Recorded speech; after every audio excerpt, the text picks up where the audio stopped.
Underwater Special Forces of Russia is a book about serious people and real exploits. There are no fictional stories or embellished facts, and there are no fakes in it. The author, Vitali Pasid, who stood at the origins of the Soviet Naval Special Forces, described the long path of the formation of the Underwater Special Forces. The readers of the book are military reconnaissance divers, Marine Special Forces who have operated in almost all areas and oceans of the Earth. The book is unique in that it provides detailed information about the weapons equipment and combat training of special purpose divers and Spetsnaz, and also a little bit about UFOs and extraterrestrials. There was a very interesting incident that took place in Russia in the 1970s. This incident was witnessed by very capable Soviet Marine Special Forces, Marine Spetsnaz. So let's start with Vitali Garogovits Pasid. The events that you will hear about were described in the book about the history of the Soviet Special Forces, and it was written by the then captain of first rank, Pasid. It was in the Baku Naval School, which was located next to a secret unit which was under the command of Captain Vitali Pasid. For many years, the Soviet Baku in Azerbaijan had been at the center of education for the elite armies of the world. Africa, along with 32 countries from the Arab world, in the Middle East, Cuba, and other Latin American countries, as well as the superwar countries like Bulgaria and East Germany, sent their promising young cadets to be trained in a military unit where they became officers and commanders, and also creators of special force units back in their homelands. 5 Germans who were citizens of the USSR also served in this training unit. These men were from the German settlement in Kazakhstan. After the collapse of the Soviet Union, they all left for Germany, and of course, the main contingent of trained special forces was recruited from among the best results from all over the Soviet Union. One can assume that the author would have been known to those in the West who had followed the developments in the USSR. If they had also read the book, then they would have learned about the UFOs and gleaned an insight into the attitude of the commanders of the Soviet armed forces to the UFO phenomenon. Pasid became the commander of this unit, and before heading to one of the most elite military units in the USSR, he became one of the most authoritative specialists in the area in the field of Marine Special Forces. Pasid was a participant of the Victory Parade on Red Square in Moscow in 1945, and he was awarded the Order of the Red Star along with 19 combat medals and state awards. After graduating from the Leningrad Naval School, Pasid served in the Baltic, where he created an exemplary school for training underwater special forces, and in 1969 the General Staff of the Navy entrusted him with the creation of a unit for the purpose of training of special forces of the so-called friendly countries for the Soviet Union. He insisted on stationing it in the Caspian Sea next to the Caspian Higher Military Naval Command College. Pasid himself entered the college in 1943, and some of his fellow students became future Soviet vice admirals. Later, other graduates of this college became ex-ministers of foreign affairs for the Russian Federation. They were the pride of the USR Navy in the 1980s and 1990s, and as part of the base ships, Captain Pasid visited Poland, Germany, Cuba, Indonesia, and many other countries on special missions. He knew the Caspian coast exceptionally well and proved its advantages over the Black Sea coast. The shelves of the Russian, Azerbaijani, and 2 command sections of the Caspian coast were used for military exercises. The ideal bases for this kind of training are out at sea, in the mountains, in the Karakum Desert, and of course on the islands of the Baku archipelago. In many various conditions of the Caspian Basin, Pasid had worked out a methodology of conducting classes and exercises in order to create a universal special forces fighter, and the engineering and diving training ground of the unit was located 6 kilometers from the coast of Wolf Island. Pasid methods in the 1970s raised some objections. Why should the Marine Special Forces be training in the mountain and the forest? It soon became clear Russia was creating rapid reaction troops. According to the commander of the Airborne Force, Colonel General Vladimir Shamanov, the basis of the training was to create airborne troops. Paratroopers have been fighting according to the rules of hybrid wars for a long time. Previously, the Special Forces brigades of the armed forces and the Marines were subordinate to the Commander-in-Chief of the Navy. In 2015, Russian armed forces arrived at what Pasid had created in the Caspian Sea in 1970, Universal Special Forces. Pasid served until January 1983, after which he retired to the reserve, but he never stopped working. In 1992, after the collapse of the USSR, the commander of the Caspian Flotilla invited Pasid to the post for the head of the Operational Intelligence Department. For 8 years, Pasid was engaged in training national personnel in this field, and he passed away in 2013, but is well remembered in Russia and Azerbaijan. On June of 1953, the GRU, one main intelligence directorate of the General Staff of the USSR Armed Forces, decided to form several separate special-purpose marine reconnaissance stations. At first, they were called Separate Marine Reconnaissance Divisions of Light Reconnaissance Divers, combat swimmers of special intelligence designed to conduct operations of special importance. This is important in itself. Let's begin with what Captain Pasid encountered, according to an expert from his book. During the entire period of the existence of the Special Forces Unit in the Caspian Sea, along with performing the main task of training special agent groups, we did a lot of work to maintain our reconnaissance groups in constant combat readiness. The excellent climatic conditions of the Caspian Sea theatre allowed us to conduct combat training all year, and we used it 100%. The presence of a part of the supply ships, favourable conditions for recreation for divers, high-calorie food supplemented with gifts of the Caspian Sea, plus autonomous additional power supplies issued during multi-day exits or missions, they allowed us to break away from the base for long periods and to work out elements of combat training in various areas of the Caspian Sea. You going to mug me? Am I going to mug you? Is that gorgeous or what, eh? And I believe I can run a decent marathon. Thank you very much. Download Vitali now. Willy-nilly, we had to plan our combat training closer to sunset and devote most of our time to night training. Of course, the temperature differences had its own plus for us, but nevertheless, despite all the difficulties, we had to swim during the day, and the reason for this was for the following circumstance. In July 1976, I was unexpectedly called at night to the flotilla headquarters, where the task was to immediately begin examining the underwater part of the large island of Kara Ada, located at the entrance to the port of Begdash, for the detection of an underwater base which could be used by ultra-small submarines.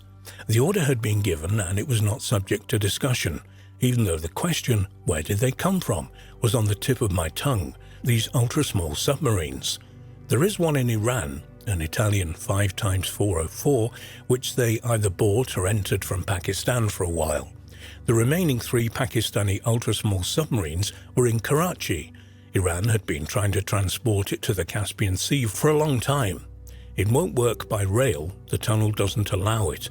It's possible to use highways, but you need to adjust the height of the trailer to the height of the tunnel. Less than a day had passed, and at that time we were preparing for a voyage, when a message came from the same Begdash, that's the area of the small island of Karada, the head of the city's rescue station noticed an extraterrestrial. When he realized he had attracted attention to himself, he turned to run. He moved with 7-foot-long steps and got into a canoe-type boat, rowing hard, and he headed towards the big island of Kara Ada. The rescuer rushed after him, and even with the speed of 2 Whirlwind model outboard engines, he couldn't catch up. He told me these details himself at a meeting. In a word, our preparations were brief, and by the end of the day, we left for our destination with 2 boats, a communication cutter vessel, and a diving marine boat. But the events that followed us during the crossing of the sea. Somewhere, after about 23 hours, we were approaching Jeloi Island, and I was called to the bridge by the commander of the communication cutter vessel. There were also other officers, midshipmen, petty officers, and sailors. The commander drew my attention to a bright dot that was approaching us from the depths of the universe, and everyone on the bridge felt some kind of depressed state as it approached. After a moment, it abruptly changed direction and disappeared. The helmsman noticed that the magnetic compass was agitating all the time. The compass card was clearly restless, but with the disappearance of the dot, it had calmed down. Later, we checked the compass corrections, They didn't differ from the tabular ones, and the gyro compass behaved normally. Frankly, I myself felt some discomfort watching that dot, but with its disappearance everything fell into place and we arrived safely in Begdash. The reconnaissance divers who were on the bridge at that ill-fated moment told me that they periodically observed this standing watch at outdoor posts in the northern part of the sky. They do not attach any importance to it, although they do experience a depressing feeling. In Begdash, when I met with the Chief of Staff of the Caspian Red Banner military flotilla, I casually told him about the UFO I'd seen in the sea. He grinned and asked if I'd had too much to drink before the trip. In short, I did not share what had happened with anyone else. These were the years when there were global discussions relating to the appearance of UFOs. The alleged meetings between the people of various countries and continents with excess extraterrestrials and other anomalous phenomena. They were very actively covered in the wide general press. Somewhere at the end of 1976, the commander of the flotilla, Vice Admiral Leonid Danilovich Ryabtsev, suddenly gathered at the commander's deputies for the political unit and chiefs of staff, affirmations and units in a conference hall. He introduced us to the representative of the USR Academy of Sciences, Reserve Officer Vyajaja, who had arrived from Moscow. Vyajaja's message was sensational for all of us. He began by reading out a message from the White TASS. For those who don't know, White TASS was a classified or top-secret document. This document reported the Prime Minister of Iran addressing the Chairman of the Council of Ministers of the USSR, A.N. Kazygin. He asked for the explanation of an unforeseen incident that occurred at the bottom of a military airfield near Tehran, when fighter pilots returning from flights found a device similar to a saucer, and near it, 3 huge people allegedly dressed in high-altitude suits. They hurriedly climbed up the ladder into the saucer, and at a moment later the saucer took off without a sound and accelerated with great speed. The alarm jet fighters tried to unsuccessfully approach the saucer, and realizing that this was impossible due to the speed difference, so they launched air-to-air missiles. However, to the amazement of the pilots, the missiles turned off when approaching the target and continued to fly in a straight line. Further to this, Vyajaja gave several more examples of the appearance of UFOs, in particular in the report of the head of intelligence of the Pacific Fleet, Rear Admiral V.A. Domyslovsky. Domyslovsky reported the discovery of a huge UFO mothership and several small saucers that took off from under the water and boarded the mothership. Then they divided again. Moreover, Ajaja, who knew me as a former chief of the star in Parusny, showed me a sheet on which Admiral Domyslovsky's signature was placed. He asked me to certify it, and of course I recognized it, so he was able to dispel the doubts for those present.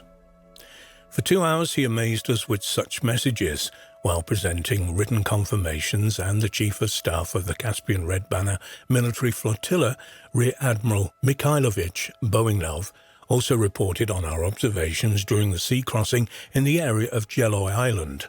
He added that the second secretary of the Caspian Regional Committee of the Communist Party of the Soviet Union had already told him something similar about the appearance of luminous dots in the northern part of the sky.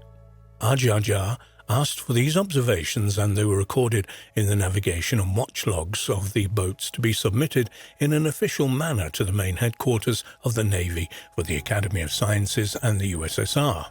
At first, all of this was talked about in the entire flotilla and the Caspian Higher Military Naval Command College, but after some time passed, the head of the Hydrographic Department of the USSR Ministry of Defense, Admiral Rasa Hall, arrived in the Banner Caspian military flotilla and, speaking at the college, loudly declared that he would not listen to such nonsense from now on. Well, I had already begun to forget about all the conversations related to UFOs when I suddenly received communications from the Intelligence Department of the General Staff of the Soviet Navy with a demand to immediately send an extract from the navigation log of the communications scatter vessel about the phenomena observed on that ill-fated night near the Caspian island of Jeloy. This is what Captain Pasid described in his book. So viewers, you're in the first in the West, or wherever you are, looking at this video from, to hear this detailed account of the extraterrestrial UFO encounter in the Caspian Sea.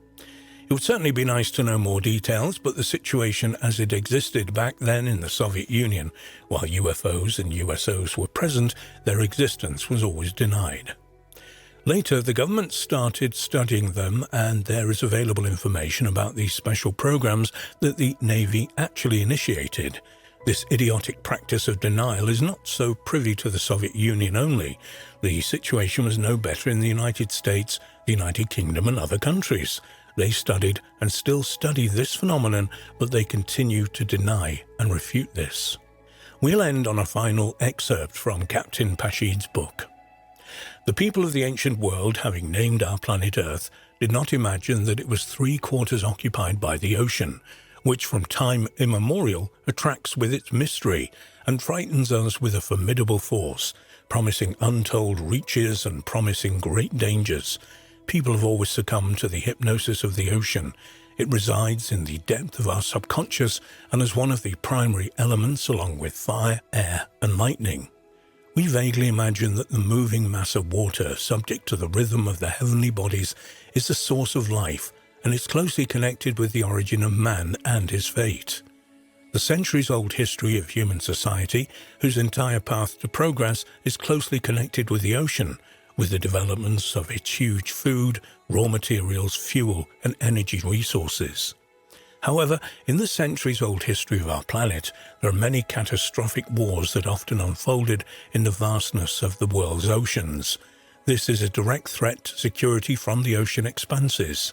There is a clear paradox. The ocean is the blue mirror of the planet, the cradle of life on Earth, the only road connecting the peoples of various continents for centuries, and at the same time a threat to peaceful life. The ocean from the cradle of life becomes the arena of the most brutal battles, both on the surface and in the depths. The predictions of the great Leonardo, who destroyed the drawings of his submarine, came true. People are so evil and insidious that they would be ready to kill each other even on the seabed.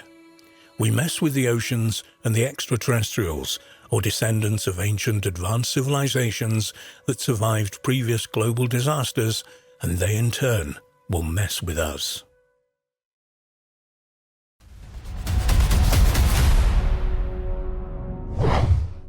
The Soviet Union has its own variety of Men in Black, an organization that investigated cases related to visits to Earth by aliens and UFOs.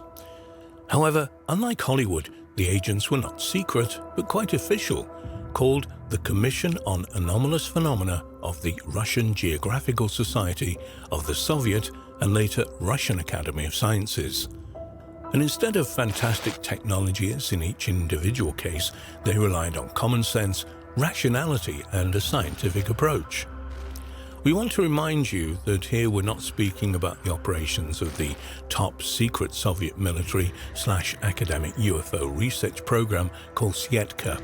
It had other names too during its existence 13 years after it officially ended. We described its work and discoveries known to us and other civilian researchers, and today we want again to look at a different entity and provide more details. Despite all ostentatious materialism, interest in the paranormal phenomena in the USSR was very strong. So back in the 1970s under Brezhnev, the Commission on Anomalous Phenomena came to be in Leningrad, and it was on the basis of the Russian Geographical Society. The Commission areas of interest included everything that could not be explained by traditional science, from UFOs to poltergeists. This Commission on Anomalous Phenomena of the Russian Geographical Society of the Soviet Academy of Sciences existed between 1980 and 2014. We've been in open contact with some Soviet ufologists since 1991 and in other types of contact before, so we knew about this commission and later we became acquainted with some of its members.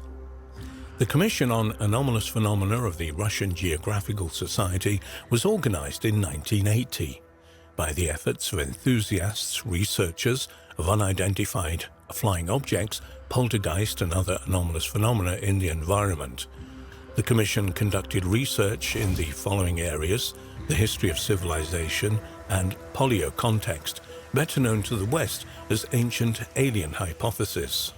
Soviet scientists and researchers had been investigating this hypothesis well before anyone outside the Soviet borders.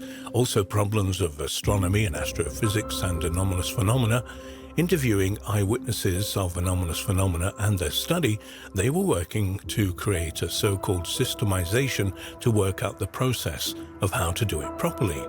They were also conducting research on bioenergetic or bioenergetic aspects of the issue or problem of anomalous phenomena. History, religion, and the problem of anomalous phenomenon, military aspects of the UFO problem, and so on. After more than 30 years' research activities in the Commission on Anomalous Phenomena, it had acquired experienced study, first of all of unidentified flying objects. It created an archive of observations of anomalous phenomena.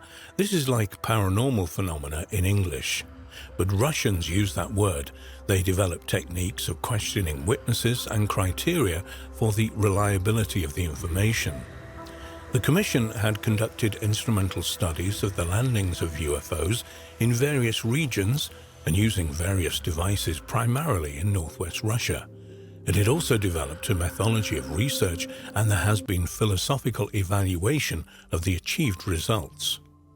The Commission consisted mainly of military people, and almost all with high ranks, and that's according to the Russian ufologist and former chairman of the Leningrad Commission, Mikhail Gerstein.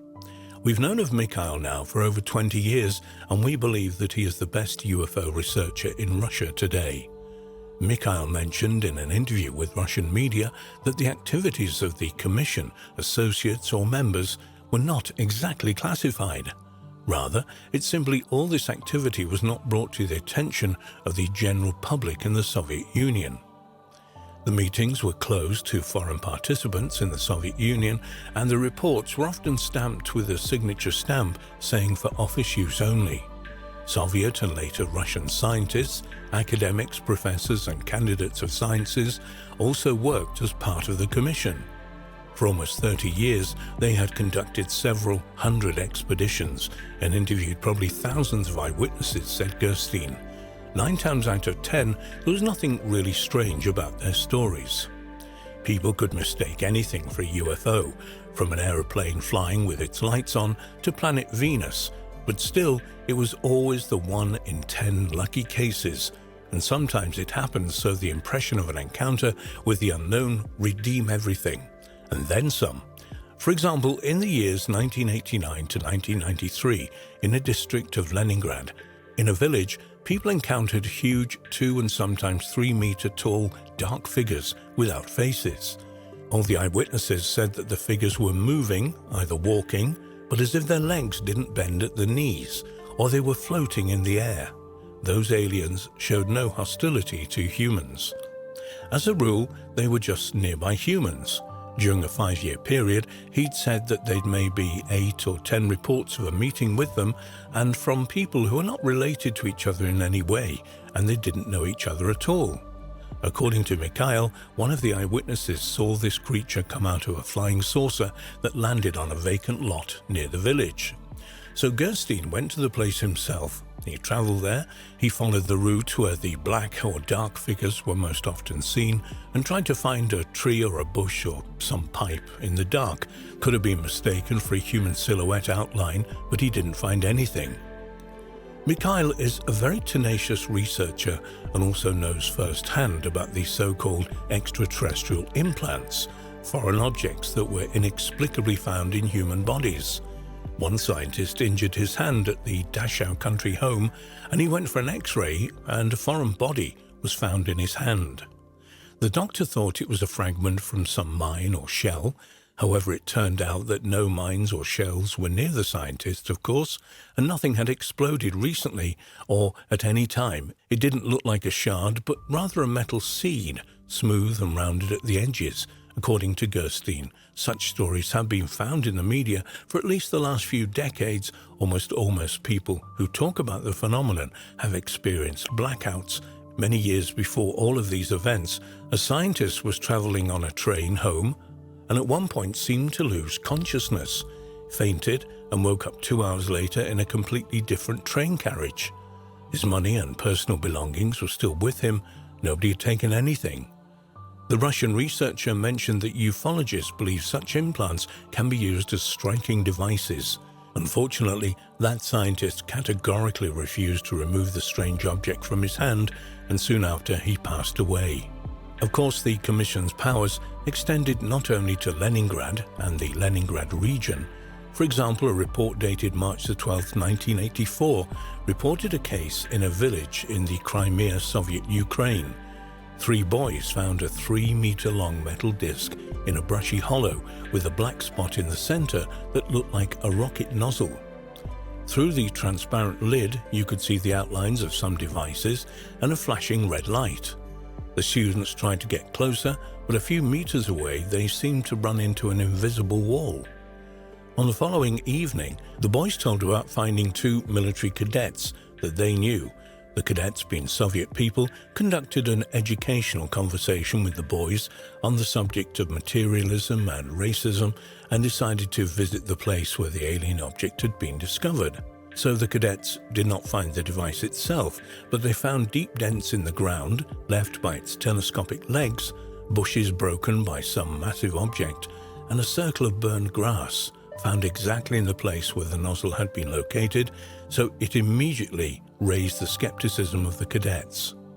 The experts of the Commission on Anomalous Phenomena were dispatched to that location. They too couldn't find rational explanations for what they had observed, and therefore decided to consider the incident and manifestation of UFOs. There are many unknown strange things in the universe that are still incomprehensible to the human mind, but he is sure that sooner or later we will reach a level of development that will allow us, if not to study these things from beginning to end, at least be able to come closer to understanding them. Now let's listen to what another member of the Commission had to say. It was the Deputy Chairman of the Commission on Anomalous Phenomena of the Russian Geographical Society, Captain First Rank Soviet Navy Evgeny Litvinov. He was interviewed by Russian media back in 2010.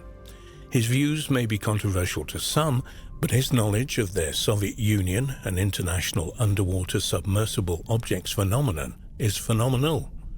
We've studied his findings and his tremendous research work. Litvinov served with honor in the Soviet Navy. He served at secret facilities and aboard submarines and had good access years ago. Anyway, the captain was asked the following: "Why did you and your colleagues believe in aliens?" And he said that after comparing facts received from residents of different parts of our planet, all of them agree on one thing. All the people inhabiting the Earth in ancient times had so-called paleo contacts with representatives of more highly developed civilizations. There are more than 20,000 pieces of evidence of direct or indirect influence that aliens have had on our lives in our files. That was his response, so he was asked, "Where do you get your information from?" And he said, "From the press and from secret military archives." Sometimes we organized an exhibition in St. Petersburg, that's the name of Leningrad, during the event, he said. Visitors would come up to us and tell us unique stories pertaining to contacts with aliens. People would like to believe that we are treated humanely, but we must face the truth, and here's what he stated. Analyzing the information we have accumulated only on contacts with extraterrestrials, we have 6,000 messages and more than 25,000 cases related to kidnapping. We have come to the conclusion that these civilizations somehow affect our lives are of 3 types. Loyal to us humans, about 20%, neutral, 60%, and aggressive, 20%. If we put the neutral closer to the aggressive, that is those that have some selfish interest in humanity. It turns out that humans should be afraid of 80% of aliens.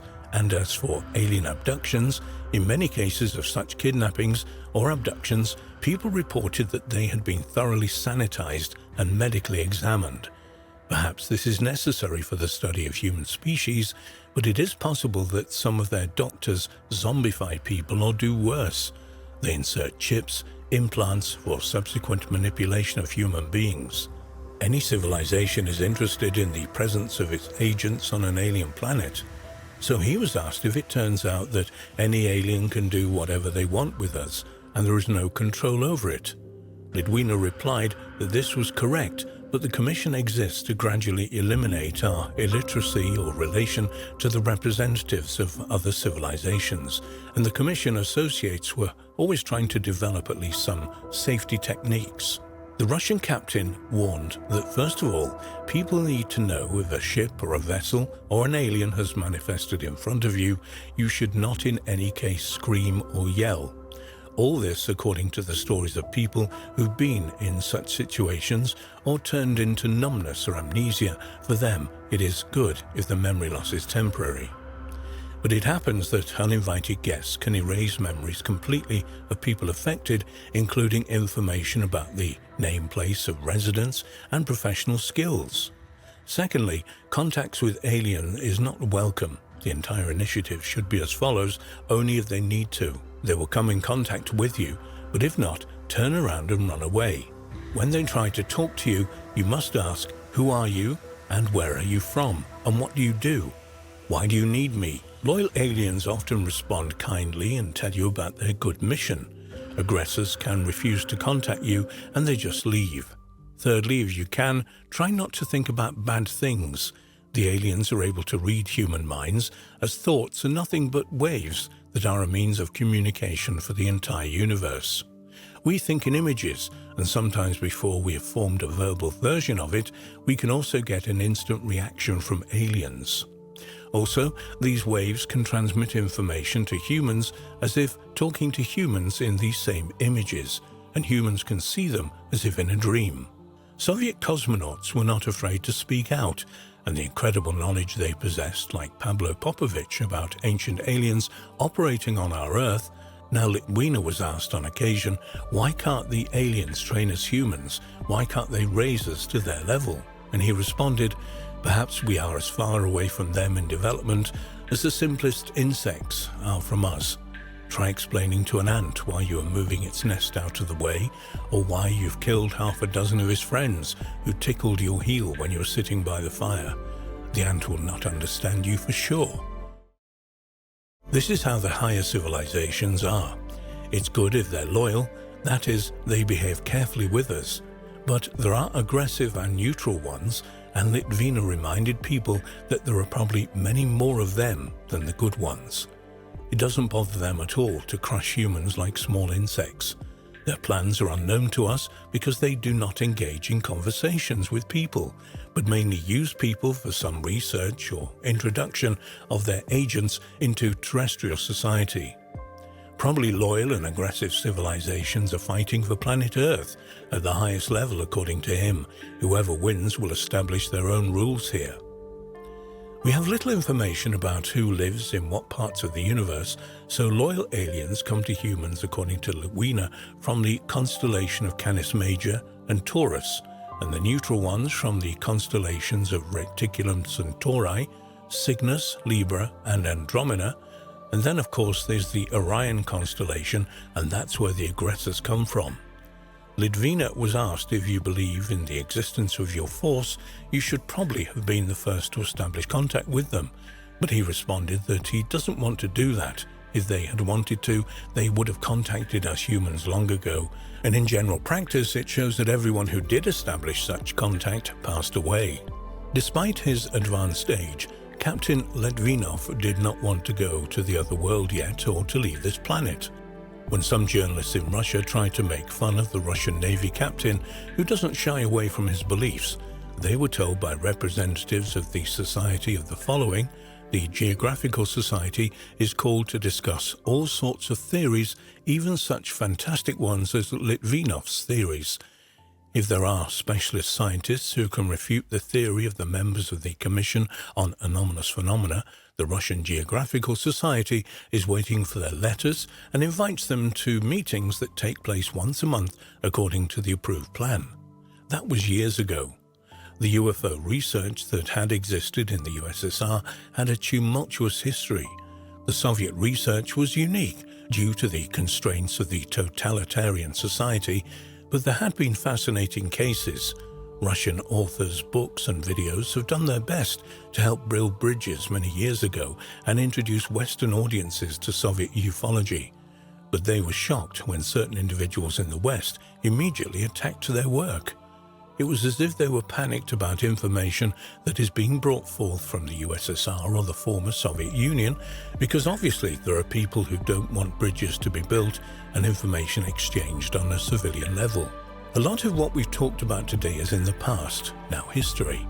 The USSR disintegrated and new realities now exist where a unique country existed for almost 70 years, and that in turn, after another country, the Russian Empire, disintegrated after hundreds of years.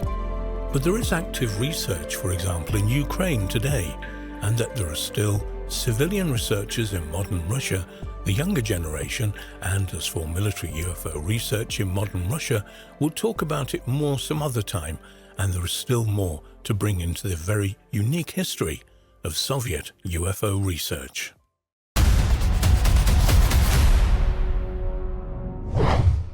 A very unusual person in Russia and in the former Soviet Union who knew quite a lot suffered and paid dearly for his knowledge into alternative research. But people shouldn't forget him. So there's a newspaper in Russia called Savisansky Kretno, and it's a very popular, respected Russian newspaper. It was on October of 2011, an article published in the newspaper, and the author was Vladimir Kozyrev. He's a writer and journalist, and the title in English would be Words of Professor Ludvig.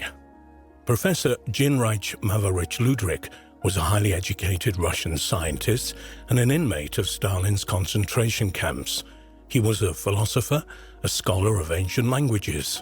He was a daring experimental architect, a teacher, a free thinker who lived in the stifling ideological climate of communism, and he was a person who didn't break down under enormous pressure, tortures, or betrayals. Soviet socialism was horrible, and millions of people were lost, but there were some who tried to stand out, to resist any way possible, and to help others, and Ludvig was one such person. He possessed a great deal of esoteric knowledge. Vladimir Kozyrev, the author of this article, was actually Ludvig's student in 1960, but it was only in the recent years that he discovered the scope of Professor Ludvig's knowledge, ideas, and legacy. There's so much more that needs to be discovered, and the Russian writer continues his quest. He's still not sure who Ginrich Ludvig really was, a phenomenally educated scientist who possessed encyclopedic knowledge. Was he a mystic? Was he a person who was ordained in the secret knowledge? What we know is that Professor Ludvig was able to study amazing ancient manuscripts during his visit to the Vatican's library in the 1920s. In the library, he read about extraterrestrials who had visited the Earth in antiquity. Subsequently, Ludvig began his research of the Maya civilization and interpreted their symbols to be spaceships and spacesuits. We're talking the 1920s here, so of course it was only in later years before some people in the West also had the same thoughts. In addition, Professor Ludvig mentioned that the library contained manuscripts about alchemy and ancient codes when the KGB of the time, the NKVD, arrested him in 1938. Professor Ludvig was accused of being a Vatican, Turkish, Polish, German, and American spy. He survived the concentration camps, the tortures, and he carried his incredible knowledge and language skills of many languages. He was fluent, including the ancient ones. His ideas and beliefs he took with him during the years of suffering and ideals. He was informed on or denounced to the secret police by his wife. Things like that happened a lot in the Soviet Union of that time and later too. Vladimir Kozyrev mentions that Professor Ludvig showed his students photocopies of Vatican's ancient manuscripts containing information about extraterrestrials that had visited our planet, and with drawings he described to them the hidden essence of ancient myths. He told them of the fiery pillar that destroyed an advanced ancient civilization. He showed the students photos of the fortress walls discovered in Babylon, melted with horrendous temperature, and believed that nuclear blasts had caused it. Professor Ludvig was very much interested in the Sumerian civilization and possessed great knowledge about it. He discussed the esoteric meaning of the pyramids in Egypt because to him they were a sort of energy machine. He studied the Etruscan civilization. He knew about the Kabbalah, But Professor Ludvig was also an inventor and designer of military technology.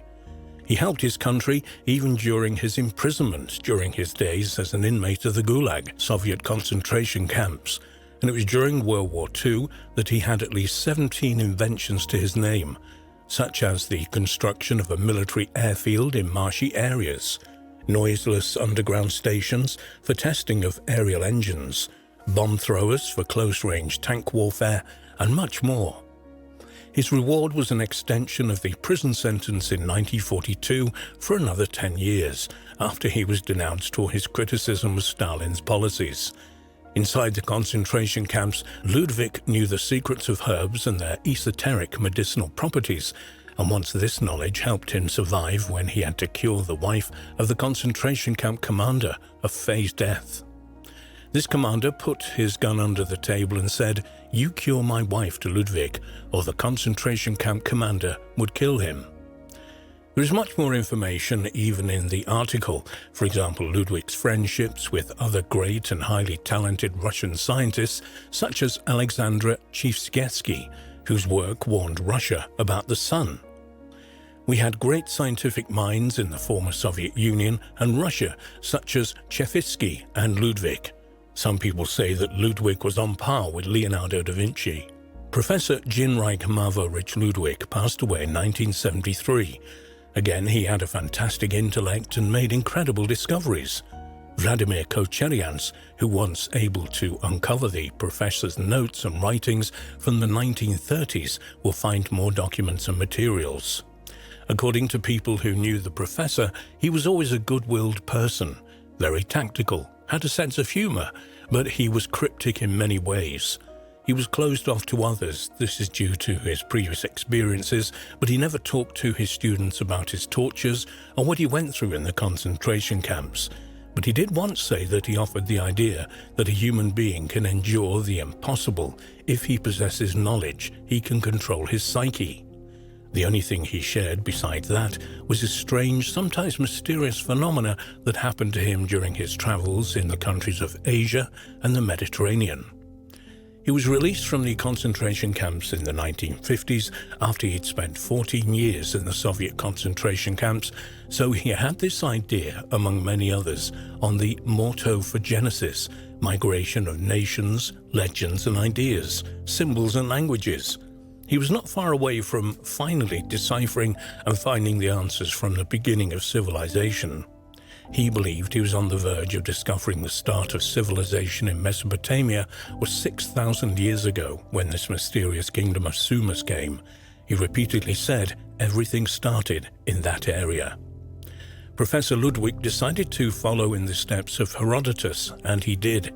He went to settlements in ancient Turkey, Iran, Iraq, Jordan, Egypt, Italy, and Greece, and he had with him artifacts, photographs, ruins of initial architecture, among a few other things. And when he was telling the students about his fiery pillar and this strange catastrophe which destroyed the ancient civilization, the professor showed them photographs of the fortress walls of the Babylon city, which we know melted under a huge temperature.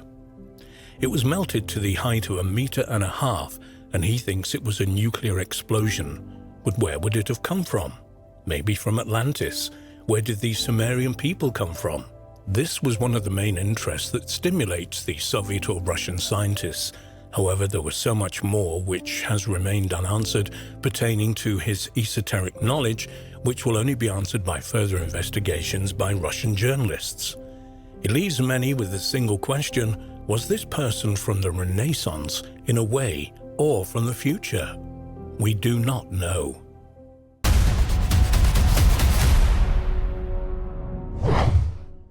Today, we'll describe time travel with mirrors and why research by Soviet astrophysicist Nikolai Kozyrev is still classified. Panic, unconscious horror, dizziness, and the feeling of leaving the body. This is what those people who were engaged in the experiments with the use of mirrors in the USSR actually felt during the experiment, and after the first experiments, it became clear a time traveler must have excellent health and strong nerves. Mirrors have long been considered a window to another world. The ancient Slavs had a ban on sleeping and at the same time being reflected in a mirror. People were afraid that the human soul might go to another world and not return. Until now, modern school children and students are puzzled and mystically afraid of the claim that the image in the mirror does not exist until there is an observer, a person or a camera, and then the image of light rays reflected from the mirror surface will be formed in the brain or on a sensitive matrix. Well, Nikolai Kozyrev believed the world through the looking glass really existed, and that the time inside it changes the vector and goes in the opposite direction. He believed that this is a special kind of energy and developed the idea of causative mechanics, according to which time is expressed in causative relationships. They are always separated from each other in space and do not depend on the coordinate system. According to this theory, the energy of time feeds the stars, and therefore the nuclear fusion inside them never stops. In different parts of the universe, time has a different density, activity, and all physical processes in the universe occur within the absorption or allocated time. It's believed that time is a substance to which information is transmitted instantly to all points of the universe. This was proved by an experiment with distant stars. The light that traveled from them to Earth for hundreds of years was captured by a telescope and plunged scientists into the past. But they saw what happened many years ago. But it turned out, if you point the telescope at a place where the star is calculated to be in the present, the devices detect small deviation. In fact, they penetrate into the future. Kozyrev have pointed out that similar interaction occurs between time and the human brain. This is why there are such concepts as intuition or foresight. In some cases, a person can look into the future and learn it. And the special system of concave mirrors can help them in this. In the USSR, Kozyerev's ideas were not appreciated and his causative mechanics were declared to be pseudoscience. However, this did not happen immediately, but after a series of allegedly unsuccessful experiments. We need to understand that the Russian scientist colleagues did not accept the science of his scientific papers. Despite this, the scientist has repeatedly stated in his speeches that time is the basis of all processes in our universe. In particular, Kozyrev claimed that all events that occur around us are carried out with the absorption or allocation of time, and in the last years of his life, Nikolai Kozyrev devoted himself to working on the creation of a time machine. But ironically, he didn't have time to complete the project. These structures are called mirrors, conditionally, as they are mainly aluminium structures made in the form of a spiral, which according to scientists can reflect physical time and can also focus certain types of radiation like lenses. These emitters can also be biological objects. The most common design, with which the greatest number of experiments were conducted, was a mirror sheet of polished aluminium which is rolled in a special way in the form of a spiral of 1.5 turns clockwise. A volunteer chair and special equipment are placed inside the structure. A helmet like a pen with a sensor is put on the head of the volunteer. Many experiments were conducted in the early 1990s of the last century, in particular experiments on ESP. The results of the experiments are not entirely clear. For example, volunteers placed inside these spirals experienced a variety of abnormal sensations, such as leaving the body, telekinesis, telepathy, and transmitting thoughts at a distance.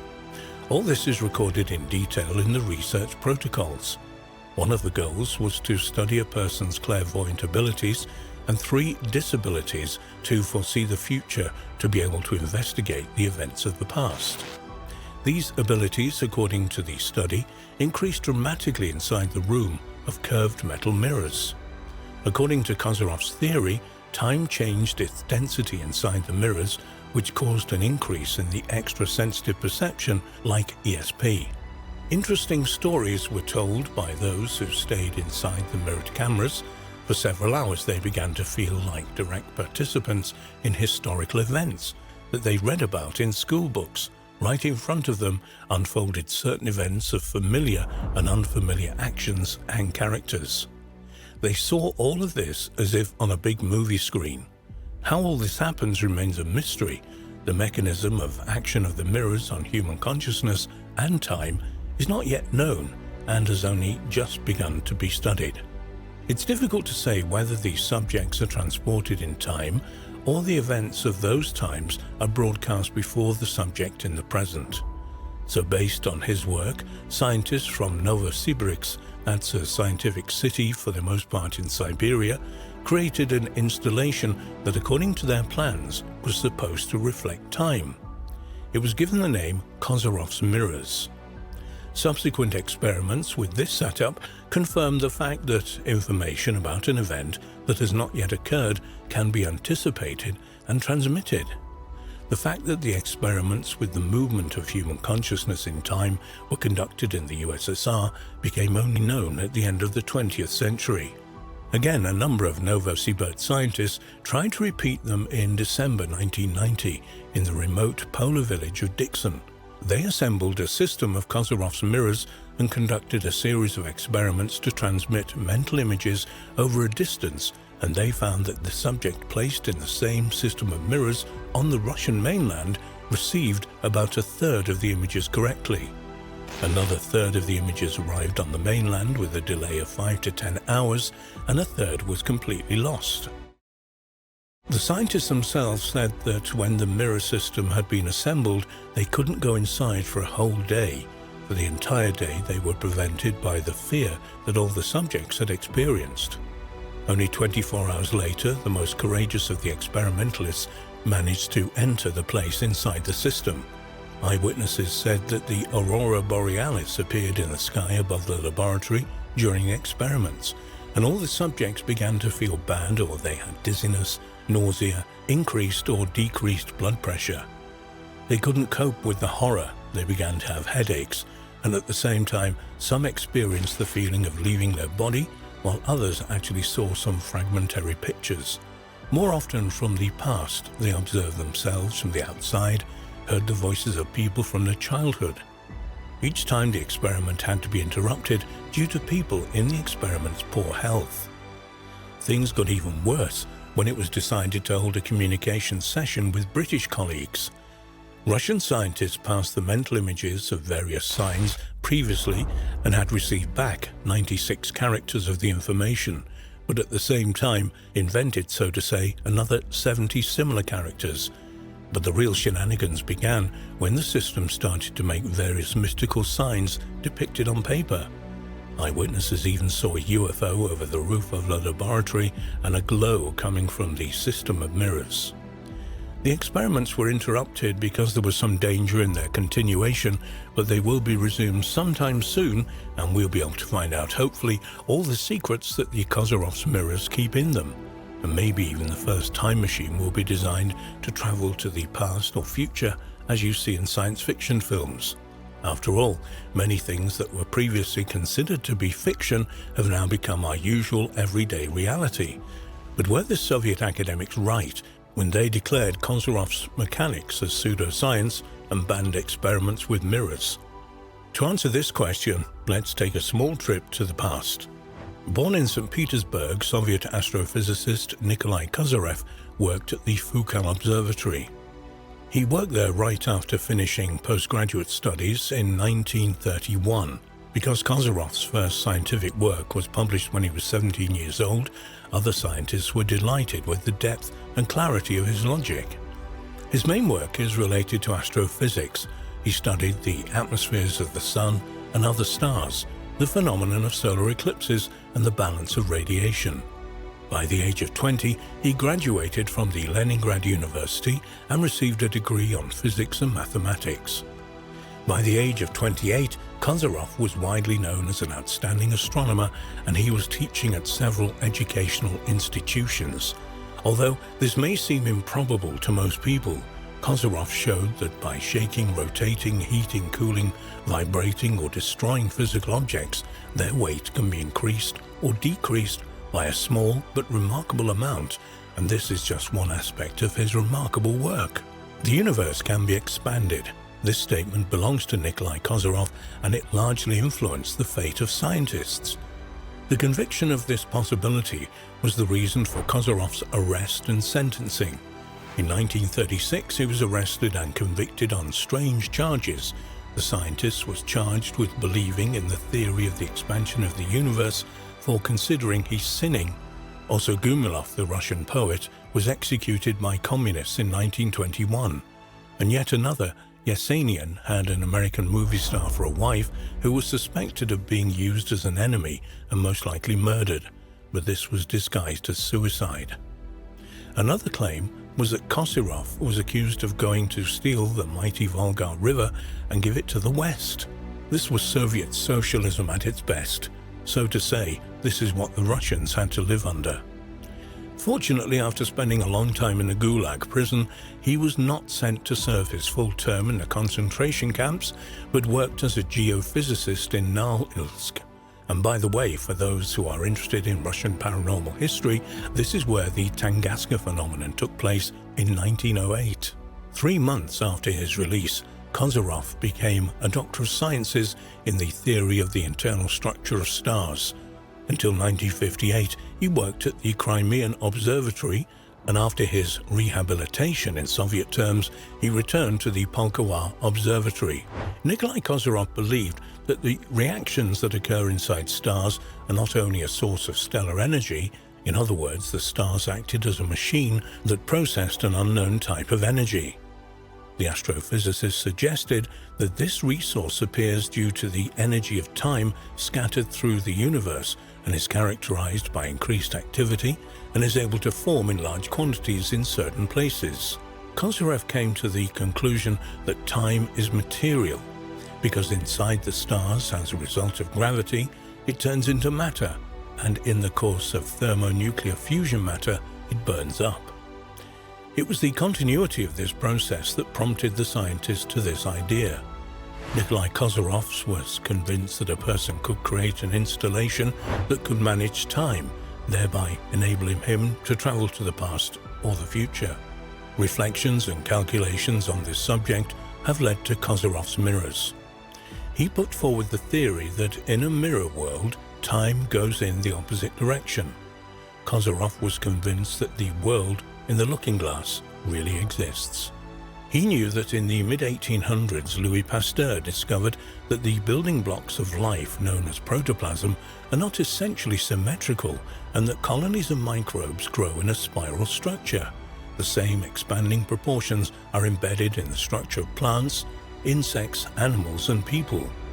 As a result of observation in the area where he served his sentence as the enemy of the people, Kozyrev realized that in addition to the usual ways of acquiring energy through food, drink, respiration, and photosynthesis, all forms of life draw energy from an invisible spiral source. Kozyrev put forward the theory that the direction of the spiral growth of the shell and on which side of the human body the heart is located is determined by the direction of the energy flow. If somewhere in space-time there was a place where the energy flow spiraled in the opposite direction, then he would expect that the shells would grow in the opposite direction, and the heart would be on the opposite side of the body. When Kozyrev was finally set free in 1948 and was able to return to his research, he made many advanced predictions about the Moon, Venus, and Mars, which were later confirmed by Soviet spaceships. This earned him fame as the pioneer of the Soviet space race. In 1958, Kozyrev again shocked the world by claiming that the Moon was showing volcanic activity in the Offenses crater. If this is true, which most astronomers and scientists absolutely refuse to believe, then the Moon has huge natural resources and energy sources. Possibly modern space explorers and Silicon Valley disruptors understand that Kozyrev was right. As we have said, spiral energy patterns in nature were revealed to Kozyrev's eyes when he was a prisoner. He realized that the spiral energy is actually the true nature and manifestation of time. Obviously, he felt that time as we know it was much more than a junction of duration. Kozyrev insisted that if we try to think about the reason for the existence of time, about something tangible and identifiable in the universe that can be linked to time, we know that due to orbital patterns of the Earth and the solar systems, we can trace a complex spiral pattern. On May the 29th, 1919, this was when a total solar eclipse was used to test the Albert Einstein's revolutionary theory of gravity known as general relativity. Einstein himself was relatively unknown at the time he had proposed general relativity in 1915, and scientists had been intrigued by the entirely new way of thinking about gravity. For example, the idea that mass can cause space to curve, but no one had proven Einstein correct. Then on May the 29th, 1919, an expedition of English scientists travelled to the island of Principe off the west coast of Africa to observe a total solar eclipse. The scientists' measurements during the eclipse showed that, astoundingly, Einstein's predictions were correct. Stars could be seen at the edge of the sun during the eclipse, while the moon blocked the sun's light. The stars' locations appeared displaced because their light had to travel to us, not on a straight path, but under curved space and around the sun, as described by Einstein. So, it took Einstein to figure out gravity through modus operandi. Gravity, Einstein showed, did not just make what goes up always comes down, gravity made the universe go around. The Russian scientists' scientific discoveries are indisputable and recognized.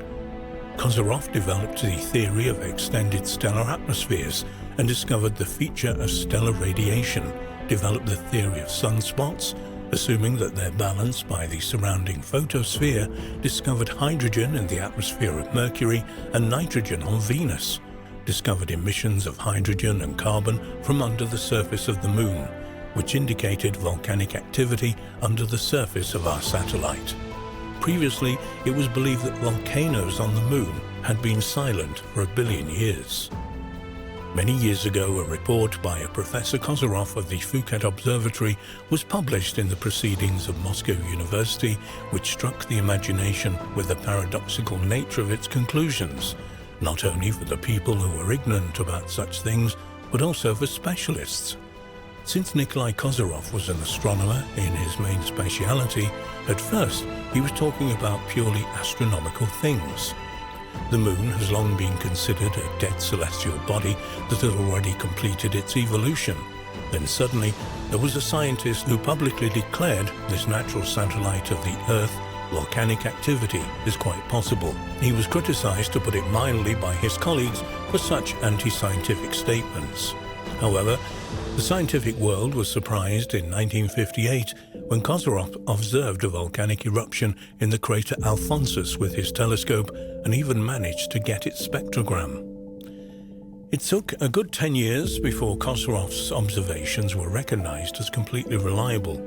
Only in December 1969, the State Committee for Discoveries and Inventions of the USSR gave the scientist a diploma for the discovery of lunar volcanism, and the following year, the International Astronomical Society awarded him a personalized gold medal with a diamond image of the constellation Ursa Major. So the fact remains that there is a volcano on the Moon, and there's nothing that can be done about it. However, many skeptics could not calm down. Kozyrev realized his discovery in a very unusual way, and the fact that Nikolai Kozyrev believed that the basis of lunar volcanoes should be found in the flow of time. Kozyrev also predicted that the Moon's lack of a magnetic field and higher temperature of up to 200,000 degrees Kelvin inside Jupiter. In 1970, he was awarded the Gold Medal of the International Academy of Astronauts, and suddenly such a venerable scientist developed a pseudoscience in which he allowed the discovery of a clairvoyant in every person, but somehow one doesn't fit well with the other. That fit is completely different. We can assume that Kozyrev really managed to achieve amazing results in his experiments, results that surprised and quite understandably frightened the Soviet leadership.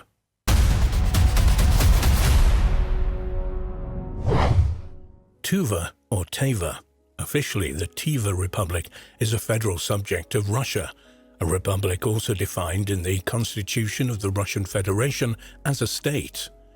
The Tuva Republic lies at the geographical center of Asia in southern Siberia. The republic borders the Altai Republic, the Republic of Khakassia Irkutsk region and the Republic of Buryatia in Russia and Mongolia to the south. The region is also claimed by the Taiwanese major political party Kuomintang as part of the Republic of China. There was a very interesting discovery there. First, a little bit of history.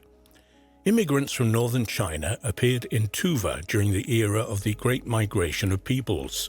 This is evidenced by a new archaeological monument of this period discovered in the flooding zone of the Sayano-Shushinskaya hydroelectric power station by the Tuva Archaeological Expedition of the Institute of the History of Material Culture of the Russian Academy of Sciences. The monument became one of the most significant discoveries of the expedition in 2016, and its research has continued since then. It's a great discovery, and numerous archaeological sites have been discovered along the banks of the Yenisei River, according to the head of the expedition, Marina Kulisnovska, a senior researcher at the Department of Archaeology of the Central Asia and the Caucasus of the Russian Academy of Sciences. The most interesting is the Alatay burial ground, where 10 burials of the Huns were excavated and nomadic people who lived in the steppes north of China in the 1st century BC to the 2nd century AD. This monument is a very important discovery, indicating that at the beginning of the era of the Great Migration of Peoples, a group of newcomers appeared in the territory of Tuva, apparently originating from northern China, and from this moment on, the formation of the Turkic ethnic groups began. Excavation in these areas began in 1965, during the construction of the Sayano-Shushinskaya hydroelectric power station. Thousands of cultural monuments were flooded, starting from the Paleolithic era, the Stone Age, and up to the late Middle Ages.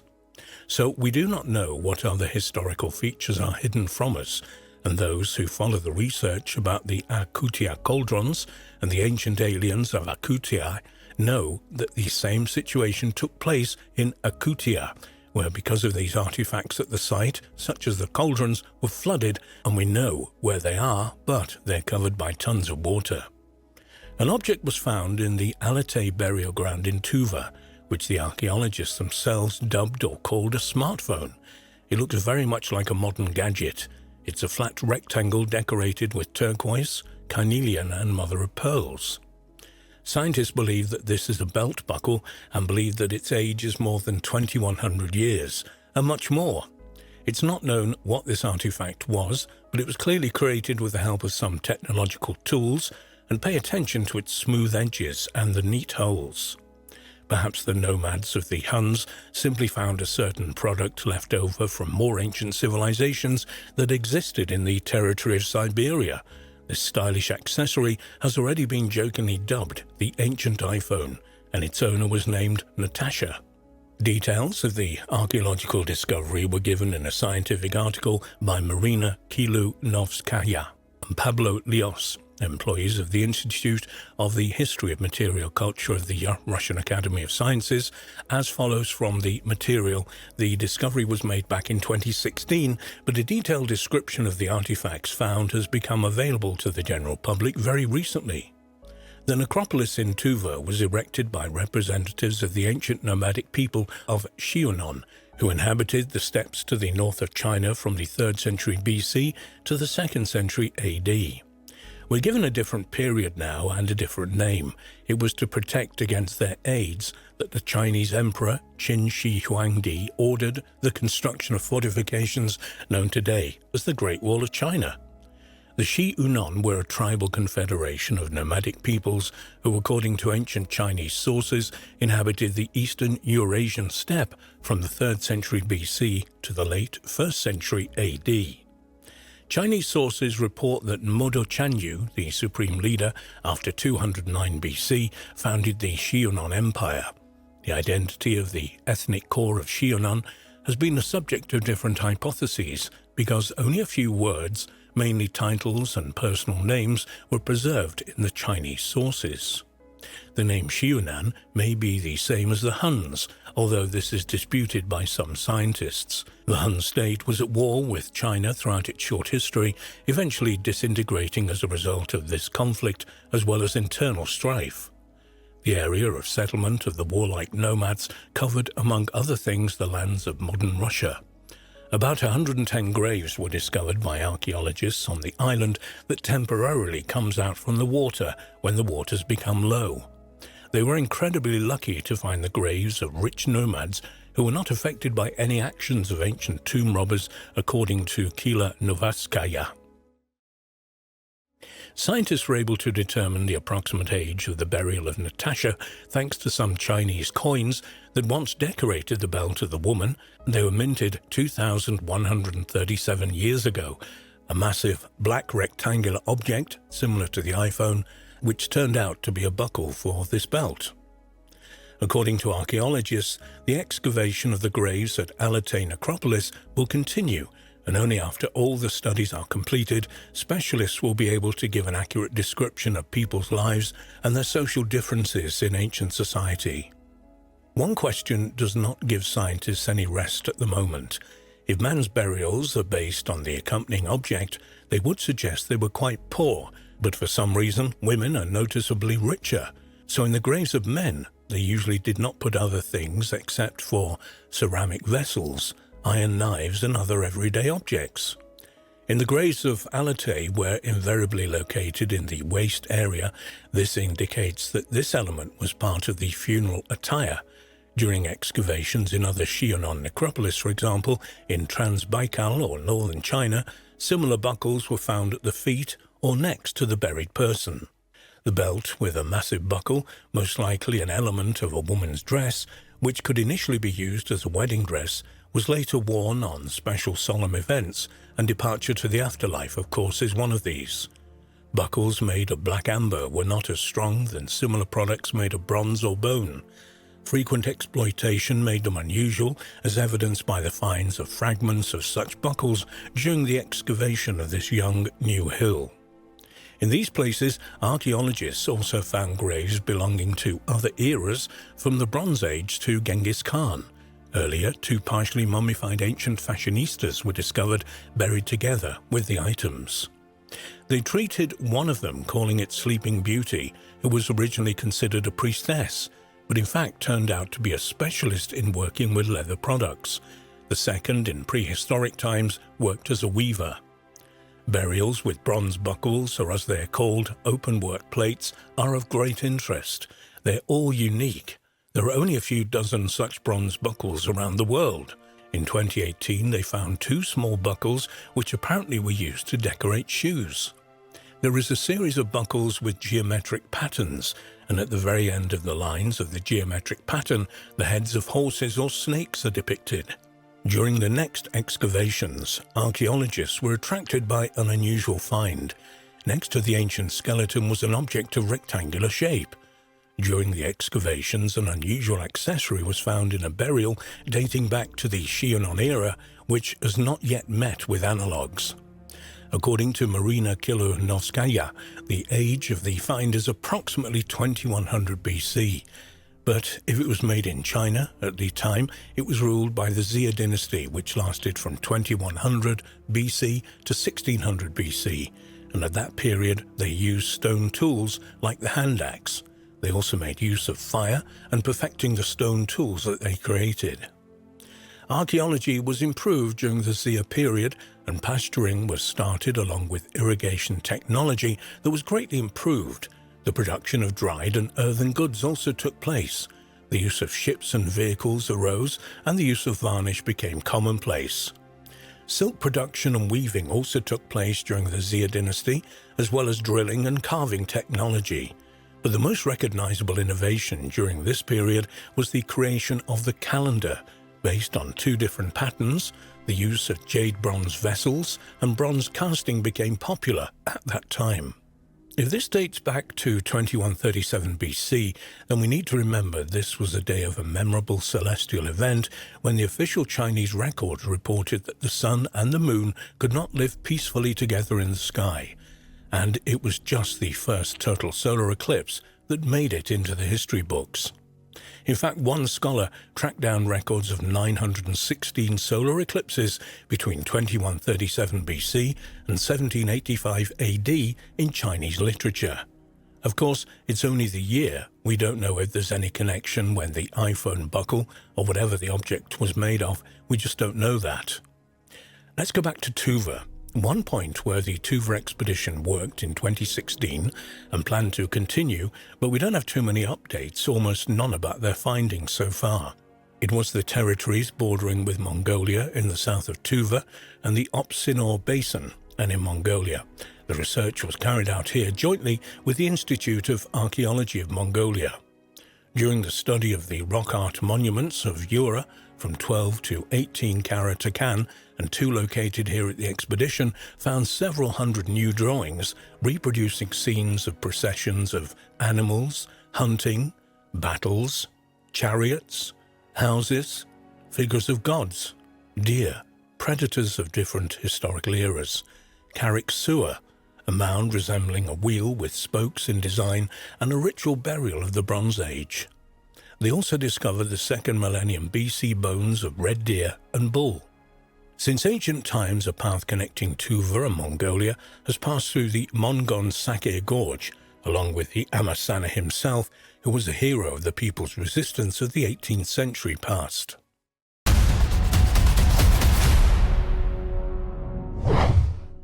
It's believed that all or maybe most living beings on our planet are well known and studied in detail by biologists, but this is not the case. Scientists are studying only one form of life on our planet, the protein life, but there is another life which is a cluster of the physical field. You look up at the sky on a clear day and it seems that it's absolutely clear, but it lives its own life invisible to people. It's literally teeming with strange objects, visible only in the bright rays of the sun. The whole sky is filled with them. Interestingly, objects are said to move only in one direction, bottom to top, with different angles at different speeds. The sizes of the objects are also different, but the speed of movement is very fast. The flight path of objects, as well as the speed with which they move, makes it possible to exclude the possibility that these are plant seeds or insects, according to some Russian researchers who were trying to film them not that long ago. Millions of strange objects are not visible to the human eye. Even a video camera is only able to see them if they are illuminated by the rays of the sun. What are they? Perhaps these are so-called plasmoids. Plasmoids, an energetic form of life that exists on Earth in parallel with the human civilization. This is a plasma system structured by its own magnetic field. Plasma is hot ionized gas. An example of this is ordinary fire. Plasma has the ability to dynamically interact with the magnetic field to keep the field in itself, and the field in turn orders the chaotic motion of charged plasma particles. Under certain conditions, a stable but dynamic system consisting of a plasma and a magnetified field can form. There is a hypothesis that plasmoids are one of the life forms that have existed on our planet for billions of years. In Western Europe, legends have been circulating since ancient times about fires that paralyzed the consciousness of a person and taken them away with it. Some researchers believe that the glowing spheres may have an alien origin. Human beings have encountered this life since their appearance on Earth, but we still know very little about them. If human beings can be called a ruler of the surface of the Earth, then according to some Russian researchers, this non-protein life can rightly be called the rulers of the planet's bowels and the sky above. The creatures that inhabit the Earth's firmament, and sometimes break out of it into the sky, possess varying names, but they have the same essence. In ancient times, they were considered the embodiment of the element of fire.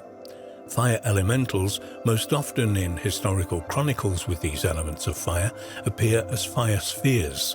There was a Roman historian, Ammianus Marcellinus, and he described the appearance of the fire elementals in the year 362 AD or Common Era. Fireballs descended from the sky and burned all the workers who were trying to restore the temple in Jerusalem. Ammianus Marcellinus was born around 330 to 400 AD or Common Era. He was one of the last of the great Latin pagans historians of antiquity. He spoke about Jews in 4 separate passages of the history. The first one refers to Pompey's conquest of Jerusalem. In the second, he quotes the disparaging remarks of Marcus Aurelius regarding the Jewish people. But most importantly is the third passage, which contains a description of the attempt of Julian the Apostate to rebuild the temple in Jerusalem. He ascribes that this is not due to sympathy with the Jews, but because of the emperor's desire to leave a memorial to his reign. According to Marcellianus, the project was entrusted to a certain Alypius of Antioch, but it couldn't be executed because of an explosion of balls of fire on the Temple Mount. Julian the Apostate, Flavius Claudius Julianus, lived in the Common Era. He was a Roman emperor, and the story is extremely interesting, but in the 20th century descriptions of elementals took on a much more mundane appearance. But also, more specific, they were even captured on video camera. For example, on September the 12th at 9 o'clock in the evening, near the Russian village of Basia Udoli, the car of Dmitry Regan, a paranormal researcher, got stuck in the mud. The researcher himself described his encounter with a fiery creature. The fireballs sometimes moved slightly away behind low clouds and hung against the background of an almost black sky. It was about a third of the size of the moon's disk, but it didn't change shape, its size to the optics of the TV camera. You could see its loose structure like cells of different shapes and sizes. I calmly filmed it for about 20 minutes. Fireballs floating in the air are common on Earth, but not ubiquitous. They definitely love some areas, and in those areas, the fireballs sometimes arrange real parades. Shigley became one of such zones favored by these fiery objects. The Shigley Mountains, or simply Shigley, are a range of wooded mountains located in Russia on the right bank of the Volga River inside the Samara Band. The Shigley are considered the only tectonically active mountains in eastern Russia. That's important. First having formed around 7 million years ago, the summits and other exposed areas of the Shigley are composed of limestone and dolomite sediments laid down 230 to 350 million years ago in the Permian and Carboniferous regions. For several years in a row, Samara, that's a city in Russia, a group of local historians came here to collect stories of local residents about their encounters with fiery entities. Local historians were lucky on one of the summer nights that they actually saw a real air parade over Shigley. Here's what one of the participants of the expedition wrote in his diary on August the 15th, 1990. At about 22 hours, I, as well as several of my comrades, observed a group of fireballs flying over the Shigley. Ahead of the group flew a large single ball with a small tail, followed by 9 smaller balls of spheres. They flew in a row of 3, shimmering with bright and long tails.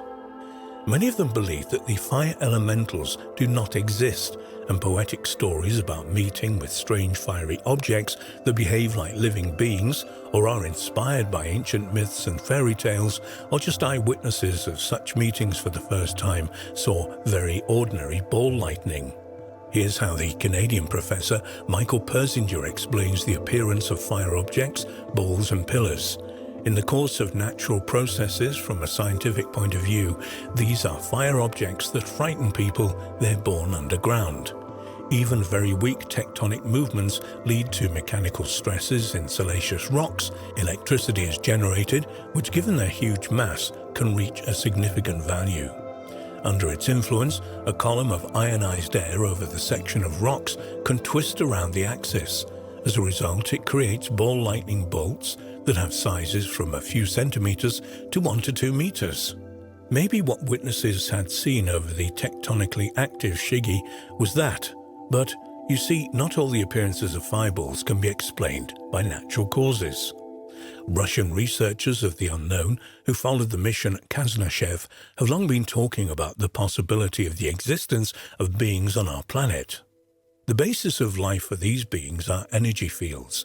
It's likely that the energy life forms were able to reach a high level of their development and are not predatory jellyfish floating in the oceans of air, but actually intelligent beings. In some Eastern mystical manuscripts that have come down to our time, for example, in a ball of fire, it's said that the existence on Earth of intelligent races that do not have a solid body, but are fire clusters. Russian researchers say that we must accept the idea that on Earth we don't know protein nucleic life well enough as energy beings can exist next to it. Moreover, encounters with them can end in tragedy. True, they can exist only in energetically active areas of the planet, in conditions of constant energy supply, primarily in places where powerful electromagnetic currents reach the Earth's surface, for example in the magnetic poles of the planet. Yuri Kashinov, a member of the Soviet expedition to the South Pole, recalled his meeting with such creatures. Kashinov lived in Leningrad.